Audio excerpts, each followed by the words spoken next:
Bonjour et bienvenue sur Test Talk, la chronique conso de Test Achat. Aujourd'hui, on va parler de quelque chose que vous avez probablement dans votre cuisine. En tout cas, moi, j'en avais avant.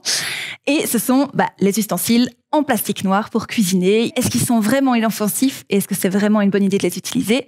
C'est de ça dont on va parler aujourd'hui avec Karine Deschamps, notre experte Test Achat. Bonjour Karine. Bonjour Marie. Alors, tu as fait un test sur une dizaine, je pense, d'ustensiles. Évidemment, tout est sur le site web. Mais si on peut résumer, quels sont les résultats? Nous avons analysé toute une série de substances qui étaient susceptibles de se trouver dans ces ustensiles parce que souvent ils sont faits de plastique recyclé. Ouais. Et donc nous avons regardé s'ils contenaient des retardateurs de flamme bromés qui pourraient provenir justement du plastique recyclé de coques d'ordinateur, de téléphone, de tout ce qui est déchets électriques et électroniques, mais également les phtalates qui sont additionnés donc au plastique pour les rendre plus souples, les métaux lourds qui peuvent provenir des colorants, les PFAS. Les PFAS aussi, ouais, gros sujet. Ces substances PFAS qui rendent le produit anti-adhésif.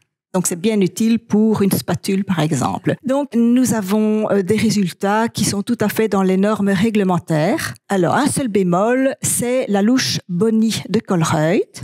Cette louche-là, bien que la substance que nous avons trouvée, qui est un retardateur de flamme bromé, donc le DBDPE,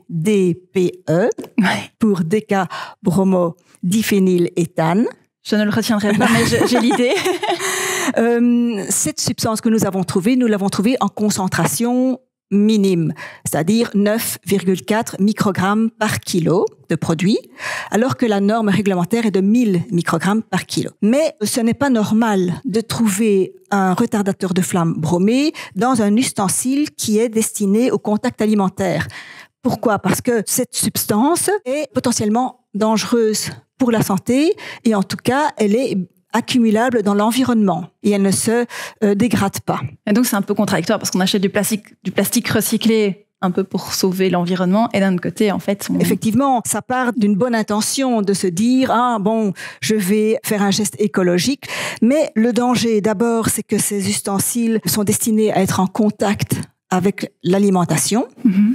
Et deuxièmement, c'est qu'ils sont noirs. Ça veut dire que s'ils sont fabriqués avec du plastique recyclé, ils sont fabriqués avec un mélange de plastique. Il y a toujours un risque que dans ce mélange, on retrouve des déchets de plastique provenant des produits électriques et électroniques, et donc qui contiennent des retardateurs de flamme bromés. Et des substances toxiques en général. Et d'autres substances, mais ces autres substances toxiques peuvent aussi se retrouver dans le plastique vierge.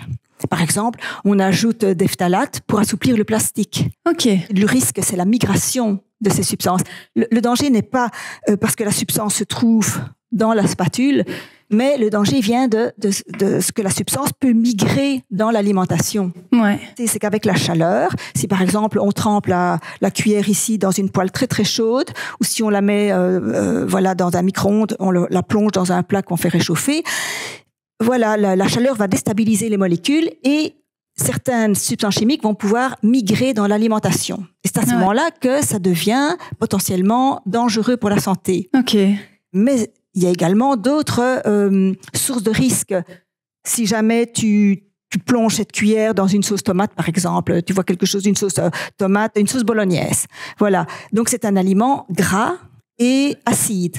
Ouais. Eh bien, malheureusement, ce type d'aliment va également être un facteur de risque de migration des substances contenues dans la cuillère. Et alors, comme tu nous as montré la spatule, l'usure et la vieillesse de l'outil fait que, effectivement, là, on voit très bien qu'il y a des morceaux carrément de plastique qui ont disparu. Ces particules de plastique se retrouvent dans l'alimentation, enfin, dans ton assiette, finalement. Et tu ingères des nanoparticules et des microparticules de plastique. Ouais. Et tu parlais de danger pour la santé. Concrètement, quel danger ça pourrait avoir sur la santé si on l'utilise trop, si justement, comme ici, on a le petit bout qui part dans la nourriture? Quels sont les dangers? Bon, le danger est plutôt un danger à long terme, surtout lorsque tu l'utilises quotidiennement.